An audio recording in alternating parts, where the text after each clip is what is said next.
नमस्कार दोस्तों, कैसे हैं आप। मैं आपका स्वागत करता हूं अपनी यूट्यूब चैनल MS स्टडी 9560 पर। मेरा नाम है अजय कुमार और आज मैं हिंदी का एक टॉपिक लेकर आया हूं जिसका नाम है समास। और समास के ऊपर आज अपन चर्चा करने वाले हैं। तो देखिए, समास क्या होता है। तो समास एक तो समास है जो MP के एग्ज़ाम होते हैं, MP के एग्ज़ाम, उनमें बहुत ही इम्पोर्टेंट है, जहाँ पर हिंदी पूछी जाती है, जिसमें समास से एक दो क्वेश्चन तो पूछ ही लिए जाते हैं। तो इसी महत्वपूर्ण टॉपिक के ऊपर आज अपन बात करने वाले हैं। तो पहले देखते हैं समास की परिभाषा। जब परस्पर संबंध रखने वाले दो या दो से अधिक शब्दों के बीच विभक्ति चिन्ह का लोप कर उन्हें मिलाकर एक नया छोटा व स्वतंत्र शब्द बनाया जाता है, तब इस मेल को समास कहती हैं। तो दो या दो से अधिक शब्दों को मिलाने से जो शब्द बनता है उसे क्या कहती हैं, समास कहती हैं। और दो शब्दों, और इसकी यदि अपन छोटी परिभाषा देखें तो क्या बोलेंगे इसे, दो शब्दों के, दो या दो से दो शब्दों के, दो शब्दों के दो शब्दों के मेल को, दो शब्दों के मेल को समास कहती हैं। दो शब्दों के मेल को समास कहते हैं। दो शब्दों के मेल को क्या कहती हैं, समास कहती हैं। यदि दो दो वर्णों के मेल या दो अक्षरों का मेल पूछा जाए तो उसका हो जाएगा संधि। तो दो अक्षरों के मेल को संधि कहती हैं। और दो शब्दों के मेल को अगर बात करें, दो शब्दों के मेल को समास कहती हैं। समास का जो है, समास का अर्थ क्या होता है। समास का समास का अर्थ समास का अर्थ होता है संक्षेप। समास का अर्थ क्या होता है, संक्षेप या फिर संक्षेपीकरण कहती हैं। देखिए, समास का अर्थ संक्षेप होता है। कोई भी बात होती है ना, बड़ी बड़ी बात को कम शब्दों में बोलना ही क्या होता है, समास होता है। तो समास का अर्थ इसलिए क्या कहती हैं, संक्षेप कहती हैं। तो दोस्तों देखिए, अपन हिंदी की कंटिन्यू क्लास चल रही है और अपन ने बहुत सारे टॉपिक कर लिए हैं। इसके अलावा अपन और पूरा टॉपिक करने वाले हैं। जो वर्ग 3 और UPSI में जो भी हिंदी आएगी उसके सारे टॉपिक अपन करने वाले हैं। वीडियो को बिल्कुल भी स्किप ना करें और अपने दोस्तों के पास ज़रूर शेयर करें और वीडियो को लाइक ज़रूर करें। देखिए, आगे बढ़ती हैं अपन। तो जैसे इसकी अपन बात करें, एक शब्द लेते हैं अपन, कमल नयन। कमल कमल नयन कमल नयन एक शब्द है। तो इसका क्या हो जाएगा, इसके समास जी क्या होगा, संक्षिप्त शब्द है, संक्षिप्त। इसका जो संक्षिप्त शब्द है कमल नयन, इसको अपन विग्रह अगर जैसे करेंगे ना, समास को क्या करते हैं, विग्रह करते हैं और संधि को विच्छेद करते हैं। तो इसका क्या हो जाएगा, कमल के समान नयन। कमल के समान नयन। तो कमल के समान, कमल नयन किसे बोल रहे हैं अपन, जिसके नयन कमल के समान है उसको बोल रहे हैं कमल नयन। तो ये का हो जाएगा, जे इसका क्या हो जाएगा, संक्षेप हो जाएगा। संक्षेप संक्षेप शब्द क्या हो जाएगा, संक्षेप क्या हो जाएगा, कमल नयन। और इसमें अगर अपन बात करें, जो क्या हो जाएगा, संक्षेप शब्द, या फिर इसे बोल देंगे सामासिक शब्द। सामासिक सामासिक शब्द सामासिक शब्द हो जाएगा। ये अपन किसी को जो कमल के समान नयन वाला होता है, कमल के समान नयन वाला, उसे अपन का बोल देते हैं कमल नयन। तो ये इसका सामाजिक शब्द हो जाएगा या संक्षेप हो जाएगा। अब इसमें दो दो शब्द चलते हैं, एक तो होता है कमल और एक होता है नयन। इसमें अपन ने बोला था कि दो शब्दों के मेल को क्या कहते हैं, समास कहते हैं। इसमें दो शब्द मिल रहे हैं, एक तो कमल है और एक क्या है, नयन है। तो जो कमल, जो पूर्व पद जी क्या है, पूर्व पद है, पूर्व पद। और जी क्या हो जाएगा, जे है उत्तर पद। उत्तर पद याद होना चाहिए। जे आगे का जे होता है पूर्व पद और जे लास्ट वाला क्या है, उत्तर पद। तो कमल नयन में पूर्व पद और उत्तर पद का मेल होने के बाद जो संक्षेप होता है उसी को क्या बोलेंगे, सामाजिक समासीकरण कहते हैं। इसका जो विलोम होता है, समास का विलोम, समास का समास का विलोम समास का विलोम होता है व्यास।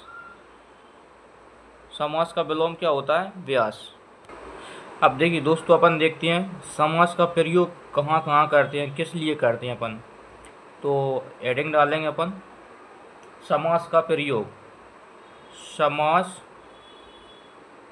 का प्रयोग समास का प्रयोग किस में करते हैं अपन।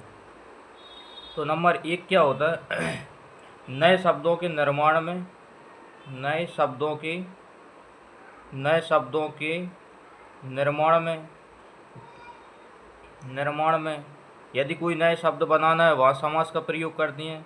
इसके अलावा भाषा में तीव्रता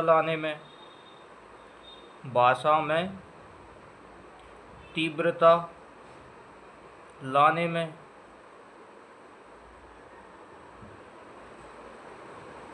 तीसरा अपन कहाँ प्रयोग करते हैं इसका, भाषा में संक्षिप्तता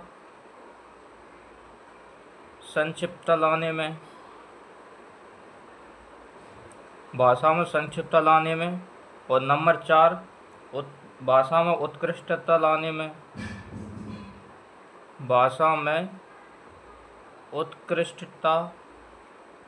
लाने में, इसके अलावा एक पॉइंट और लिखती हैं, भाषा में उत्कृष्टता लाने में, भाषा में गंभीरता लाने में, भाषा में गंभीरता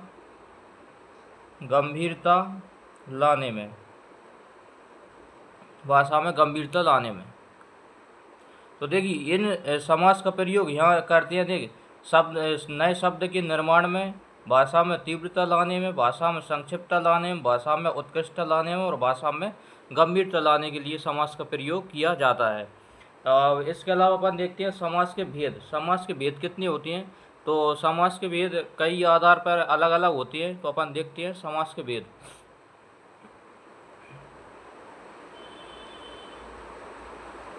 देखिए समास के भेद कितनी होती हैं। यदि डायरेक्टली क्वेश्चन आए तो समास कितने प्रकार की होती है। समास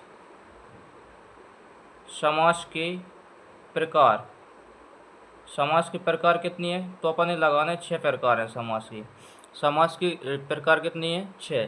तो यदि ऐसा क्वेश्चन आ जाए, पदों की प्रधानता के आधार पर समास के भेद पूछे जाए तो इसके कितने भेद होती हैं, 4 भेद होती हैं। तो पदों की प्रधानता के आधार पर 4 होती हैं और समास के कुल प्रकार पूछा जाए तो समास के कुल प्रकार 6 होती हैं। और यदि ऐसा ही पूछा जाए समास कितनी प्रकार की होती हैं तो भी कितनी होती है, 6 होती हैं। यदि संस्कृत में पूछा जाए संस्कृत में कितनी होती है, तो संस्कृत में भी कितनी होती हैं, 4। संस्कृत में पूछा जाए तो भी 4 होती हैं। यदि मूलतः पूछा जाए मूलतः समास कितने प्रकार के होते हैं, मूलतः भी 4 प्रकार के होते हैं। अब पदों की प्रधानता के आधार पर अपन बात करते हैं कितने प्रकार के होते हैं, 4। तो देखिए अपन चारों को देखते हैं। एक होता है पूर्व पद प्रधान, दूसरा होता है उत्तर पद प्रधान,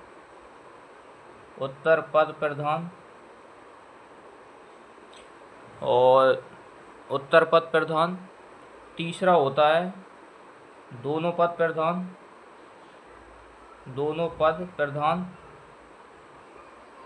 और चौथा होता है जिसमें कोई अन्य पद प्रधान,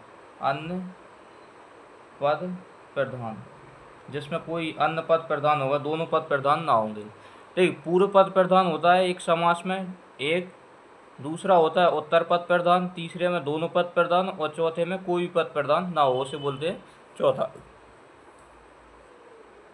पूर्व पद प्रधान जो होता है वो होता है अव्ययी भाव समास में, अव्ययी भाव समास। इनकी वर्तनी भी याद रखना, इनकी वर्तनी विश्लेषण में पूछ लिया जाता है। अव्ययी भाव समास। उत्तर पद प्रधान होता है जो है तत्पुरुष समास, जिसमें दोनों पद प्रधान होते हैं उसे बोलते हैं द्वंद्व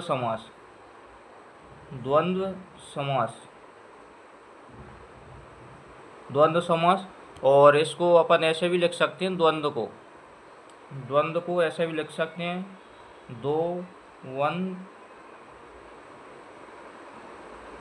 द्वंद्व ऐसे भी लिख सकते हैं अपन इसको। और दोनों पद प्रधान जिसमें कोई भी अन्य पद प्रधान होता है उसे बोलते हैं बहुब्रीहि समास। तो अव्ययी भाव की और बहुब्रीहि की, तत्पुरुष की, इनकी वर्तनी भी आपको याद रखना है, बहुब्रीहि समास। तत्पुरुष समास होता है ना, इसी के दो भेद और अन्य दो भेद होती हैं, जिसमें एक होता है कर्मधारा, कर्म धारय, और एक होता है दिगु समास, दिगु, एक होता है दिगु समास और एक होता है कर्मधारय समास। इनको अपन आगे देखते हैं। पहला देखते हैं अपन अव्ययीभाव समास। अब अव्ययीभाव समास कहाँ होगा, कौन से शब्दों में होगा, तो जिस समास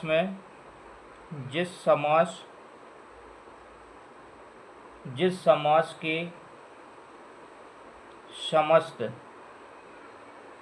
समस्त पद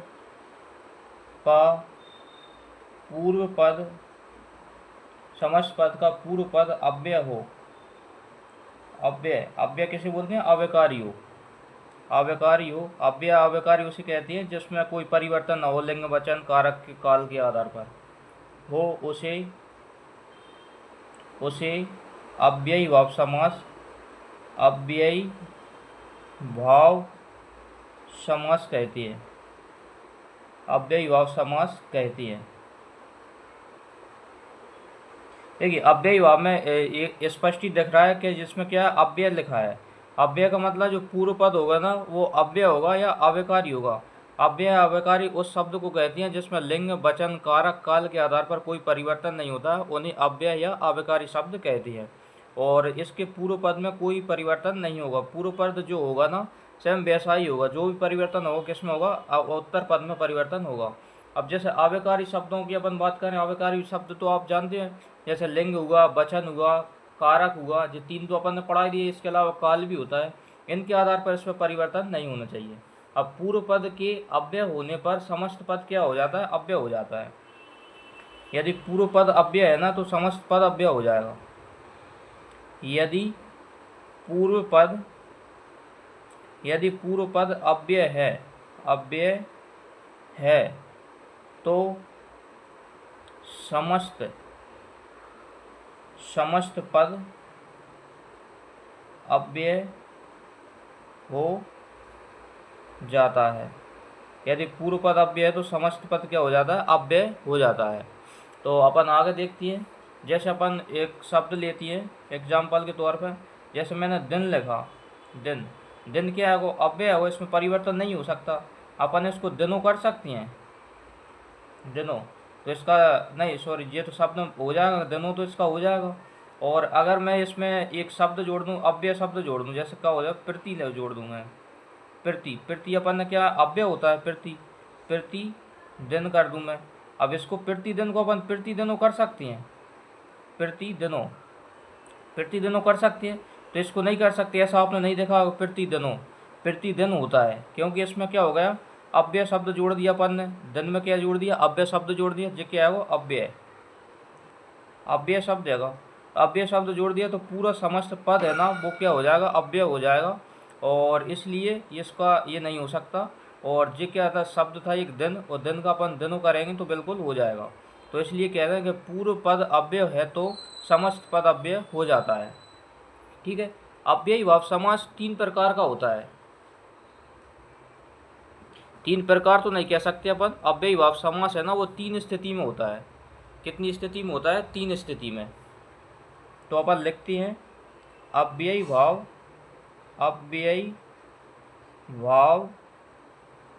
समास।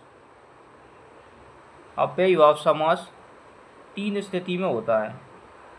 3 स्थिति में होता है।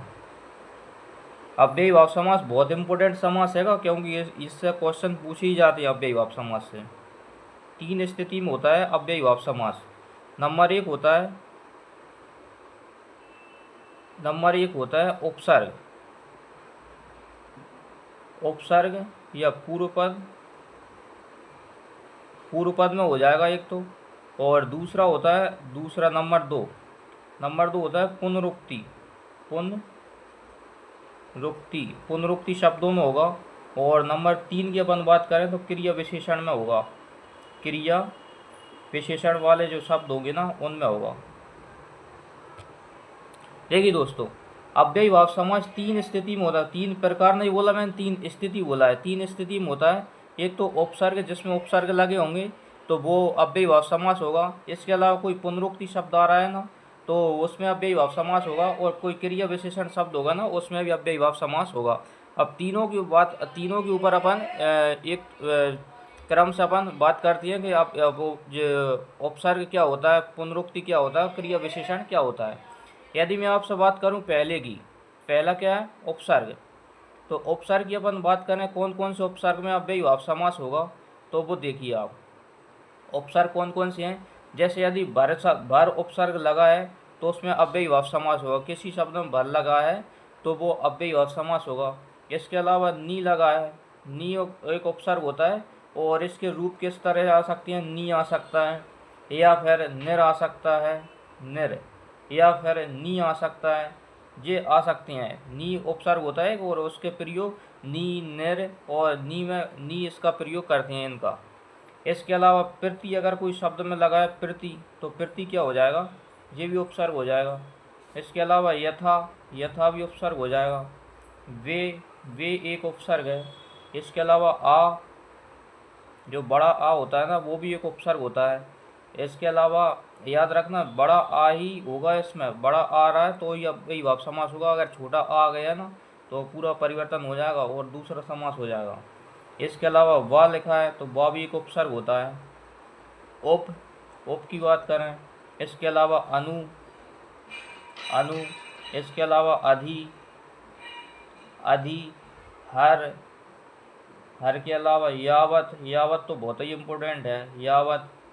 और अति, अति। अति के अलावा अपन बात करें बी, और बी के अलावा शाह, शाह के अलावा दर। ये यदि उपसर्ग किसी शब्द में दिख रहे हैं, भर, नी, प्रति, यथा, वे, आ, वा, उप, अनु, अधि, हर, यावत, यावत, अति, बी, शा, दर, यदि ये उपसर्ग किसी शब्द में दिख रहे हैं तो वहाँ कौन सा समास होगा, अव्ययीभाव समास होगा। ये नहीं बोलना कि पूर्व पद समास होगा और उपसर्ग समास होगा, उपसर्ग समास नहीं होता, अव्ययीभाव समास है ना। अव्ययीभाव समास की कितनी स्थिति होती हैं, तीन। एक तो पूर्व पद या फिर उपसर्ग प्रधान, एक होता है पुनरुक्ति और एक होता है क्रिया विशेषण। जिसमें से अपन ने उपसर्ग प्रधान की अपन ने बात कर ली है कि उपसर्ग वाले में जे उपसर्ग होंगे तो वो कौन सा समास होगा, अव्ययीभाव समास होगा। तो अब मैं आपको ये बताता हूँ ये किस तरह से होंगे, तो उनका प्रयोग कैसे करेंगे। देखिए दोस्तों, अपन क्या इसका एग्जाम्पल की अपन बात करते हैं। जैसे भर एक शब्द लिखा है भरपेट, तो भरपेट को अपन जो विग्रह करेंगे ना, कैसा होगा, भरपेट का क्या हो जाएगा, पेट भरकर। और इसके अलावा अपन आगे और देखते हैं, जैसे भरपूर, भरपूर, भरपूर का अर्थ क्या हो जाएगा, भरपूर मतलब पूरा भरा हुआ, भरपूर का मतलब क्या हुआ, पूरा भरा हुआ, पूरा भरा हुआ, उसे बोलेंगे भरपूर। और नंबर 3 अपन बात करते हैं, जैसे निर्विरोध, निर्विरोध, निर्विरोध। अब निर्विरोध में उपसर्ग दिख ही गया आपको। निर्विरोध का मतलब क्या हो जाएगा, बिना विरोध के, बिना विरोध के, बिना विरोध के। आपने कई बार सुना होगा कि वो निर्विरोध जीत गया, चुनाव में शब्द सुना होगा, निर्विरोध जीत गया। निर्विरोध का मतलब क्या होता है, जिसके कोई विरोध में कोई खड़ा ही नहीं था, वही उसे बोलते हैं निर्विरोध। अब जब निर एक उपसर्ग जोड़ा है, जिसमें भर उपसर्ग जोड़ा है, इसमें ही भर जोड़ा है। और अपन और देखते हैं, जैसे अपन निडर, निडर, निडर में नी उपसर्ग जुड़ा हुआ है, तो ये क्या हो जाएगा, निडर का मतलब बिना डर के, बिना डर के, जिसको कोई डर नहीं है उसे क्या बोलेंगे, निडर बोलेंगे। और अपन और आगे बात करते हैं, जैसे प्रतिवर्ष, प्रतिवर्ष, प्रतिवर्ष। अब वर्ष में क्या जोड़ दिया अपन, उपसर्ग प्रति जोड़ दिया, तो प्रतिवर्ष का अपन क्या हो जाएगा यहाँ पर, तो प्रत्येक वर्ष, प्रत्येक वर्ष मतलब हर वर्ष, हर साल। और देखते हैं अपन, कैसे आ जाएगा, प्रत्यक्ष आ जाएगा। इस तरह के शब्द भी आ सकते हैं, प्रत्यक्ष। अब इसमें संधि होकर जो प्रति शब्द जोड़ा है, प्रति प्लस अक्ष होता है, तो संधि करके जोड़ा हुआ है यहाँ प्रति, तो प्रत्यक्ष का मतलब क्या हो जाएगा, जो प्रत्यक्ष का हो जाएगा ना, अक्षी के सामने, अक्षी के सामने, अक्षी के सामने, प्रत्यक्ष का मतलब क्या हो जाएगा, अक्षी के सामने। इसके अलावा एक अपन देखते हैं परोक्ष, परोक्ष। यदि परोक्ष शब्द है जहाँ पर उपसर्ग लगा है और पर यदि उपसर्ग लगा है तो उसमें क्या हो जाएगा, परहा प्लस अक्ष है, इसकी अगर संधि करोगे ना, परहा प्लस अक्ष होगी, परहा प्लस अक्ष होगी, पर अक्ष तो अक्षी के परे, अक्षी से परे उसे बोलते परोक्ष। इसके अलावा यथारूप, यथारूप की अपन बात करें, यथारूप में क्या हो जाएगा, रूप के अनुसार, रूप के अनुसार इसका क्या हो जाएगा, विक्रय हो जाएगा। इसके अलावा अपन देखते हैं और मैं बताता हूँ आपको, व्यर्थ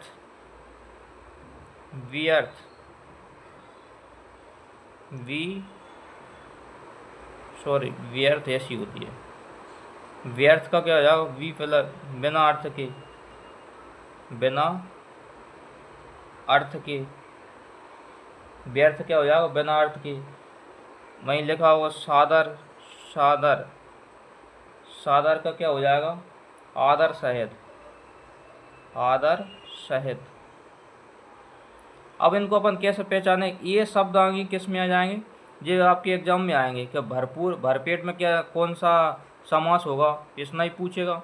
तो अपन क्या दिख रहा है, भर दिख रहा है, भरपेट में भर दिख रहा है, भरपूर में भर दिख रहा है, निर्विरोध में निर दिख रहा है, निडर में प्रतिवर्ष, प्रत्यक्ष में प्रति प्लस अक्ष होता है, परोक्ष यथारूप में यथा दिख रहा है। इसके अलावा व्यर्थ में भी दिख रहा है, संधि भी हो सकती है, संधि होकर भी निकल सकता है, जो प्रत्यय होता है संधि भी हो जाती है उसमें उपसर्ग में। जहाँ में सा दिख रहा है, सा प्लस आदर सहित। तो इस तरह के जो शब्द होंगे ना, उसमें क्या हो जाए, अपन उपसर्ग के आधार पर अव्ययभाव समास को पहचान सकते हैं। अब अगले देखते हैं अपन पुनरुक्ति शब्द क्या होते हैं। अब देखिए पुनरुक्ति शब्दों में कैसा होगा अव्ययभाव समास, तो उसकी अपन बात करते हैं। जैसे एग्जाम्पल लिखता हूँ मैं आपको पुनरुक्ति शब्दों में। जैसे पुनरुक्ति शब्दों में कोई शब्द लिखा है ऐसे बीचों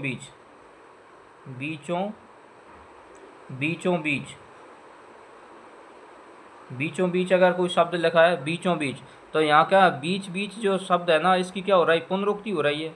तो इसका अपन विग्रह करेंगे तो क्या हो जाएगा, बीच ही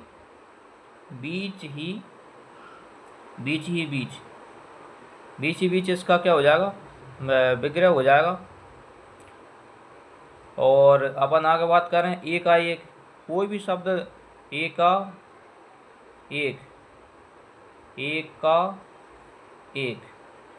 एकाएक शब्द लिखा है, तो एकाएक का क्या हो जाएगा, एक के बाद एक। और आगे देखते हैं अपन, जैसे पल की अपन बात करें, पल का मतलब क्या हो जाएगा, प्रत्येक पल। और देखते हैं अपन हाथों हाथ का क्या हो जाएगा, हाथ ही हाथ। और देखते हैं जैसे घड़ी, कोई शब्द आ गया घड़ी में कौन सा समास है, घड़ी। तो घड़ी में जो समास होगा तो उसका होगा हर घंटे। घड़ी का मतलब क्या हो जाएगा, हर घंटे। और देखते हैं अपन, जैसे सरासर लिखा है,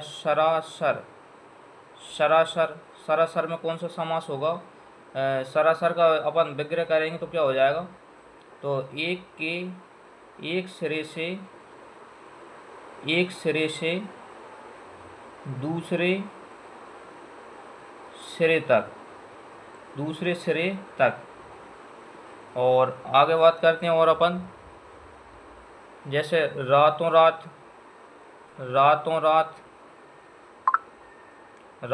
की अपन बात करें तो रातों रात का क्या हो जाएगा, रात ही रात। अब इस तरह के शब्द यदि आपको आ जाएंगे तो आप नहीं पहचान पाओगे, क्या पहचान लोगे ना। जैसे पुनरुक्ति शब्द आ गया, पुनरुक्ति शब्दों में कौन से शब्द आएंगे, बीचों बीच, दो शब्द बार रिपीट हो रहे हैं, बीचों बीच यानी बीच ही बीच, एकाएक, पल, हाथों हाथ, घड़ी, सरासर, रातों रात, यही पूछे जाएंगे इनमें कौन से समास होंगे।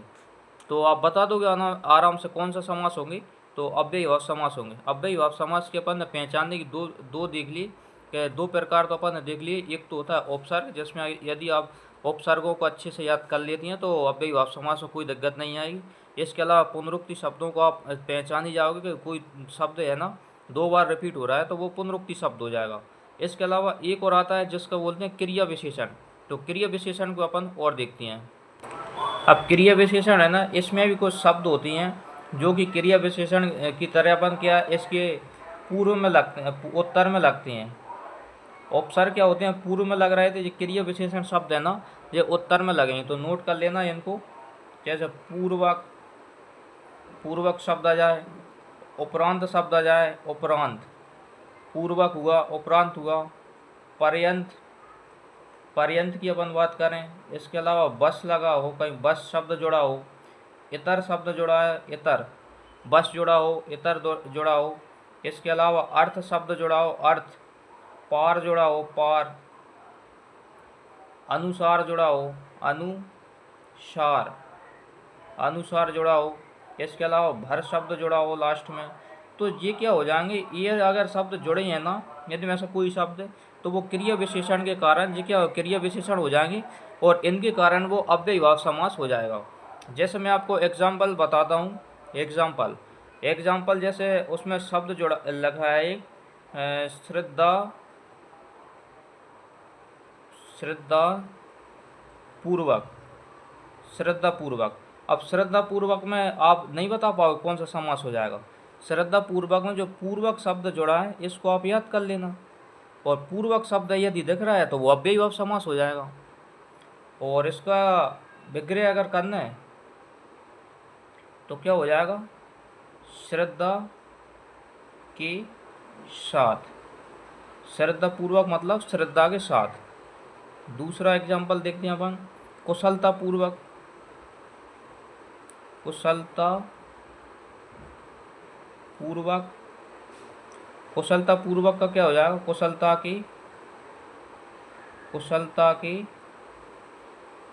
के साथ, कुशलता के साथ। अब इसमें आप पूर्वक शब्द नहीं पहचान पाओगे, पूर्वक शब्द पहचान लोगे ना कि पूर्वक शब्द कौन सा है, तो पूर्वक शब्द जी लगा है और पूर्वक शब्द है तो वो क्रिया विशेषण के कारण अव्ययीभाव समास हो जाएगा। इसके अलावा अपन और देखते हैं, जैसे मरणोपरांत,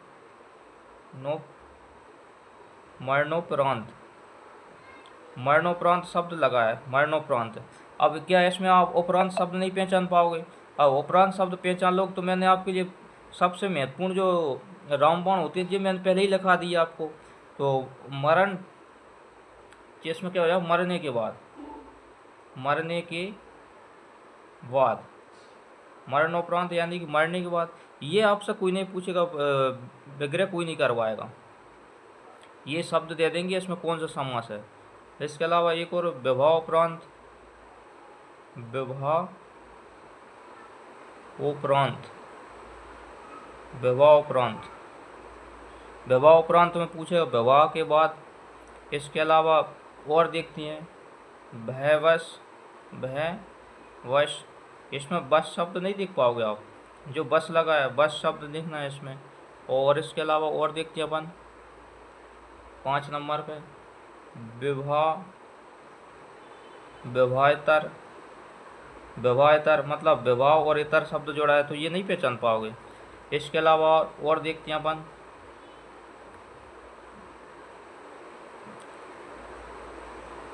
और ये 6 हो जाएगा और ये 7। और देखेंगे अपन विवाहेतर हो गए, जीवन पर्यंत, जीवन पर्यंत।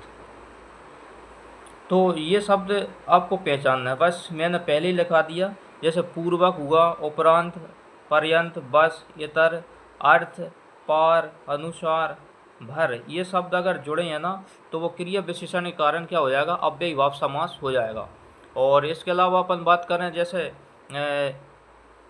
श्रद्धा पूर्वक है तो पूर्वक शब्द जोड़ा है, कुशलता पूर्वक है पूर्वक शब्द जो है, मरणोपरांत उपरांत शब्द जोड़ा है, विवाहोपरांत उपरांत शब्द जोड़ा है, भयवश जिसमें बस शब्द जोड़ा है, इसके बाद विवाहेतर जिसमें इतर शब्द जोड़ा है, जीवन पर्यंत जो इसमें पर्यंत शब्द जोड़ा है। क्या इतना सा आप नहीं कर पाओगे? अगर ये आप पहचान लोगे ना तो 100% आपके क्वेश्चन सही होंगे। कोई भी आपका अव्ययी भाव समास से कोई भी क्वेश्चन आएगा ना, तो कोई भी आपका एक नंबर भी नहीं काट पाएगा। यदि आपसे ये याद भी नहीं हो रहा है ना, तो भी आप ये इतने 5-6 एग्जाम्पल लिखाएं, यही याद कर लोगे तो यही एग्जाम में पूछ जाएंगे। इसके अलावा कोई नहीं पूछ, कोई सा भी अलग से उदाहरण नहीं आएगा। और यदि आएगा तो इनसे जो बन के आएगा वही आएगा। तो आज के लिए आज अपन इतना ही पढ़ती हैं, जिसमें अपन ने अव्ययी भाव समास को बहुत ही डिटेल से पढ़ा है। और उम्मीद करता हूँ आपको समझ में आया होगा। यदि आपको समझ में आता है तो आप वीडियो को कृपया लाइक ज़रूर करें, आपसे विनती है। और वीडियो को ज़्यादा से ज़्यादा शेयर करें। और इसके अलावा जो भी आपको डाउट आता है तो आप कमेंट बॉक्स में कमेंट करके मुझे बताना कि सर ये डाउट आ रहा है, तो मैं उसको बिल्कुल ही कमेंट देखूँगा आपकी। और देखने के बाद जो भी डाउट आएगा तो मैं उसका अगले वीडियो में बिल्कुल सॉल्यूशन करने की कोशिश करूँगा।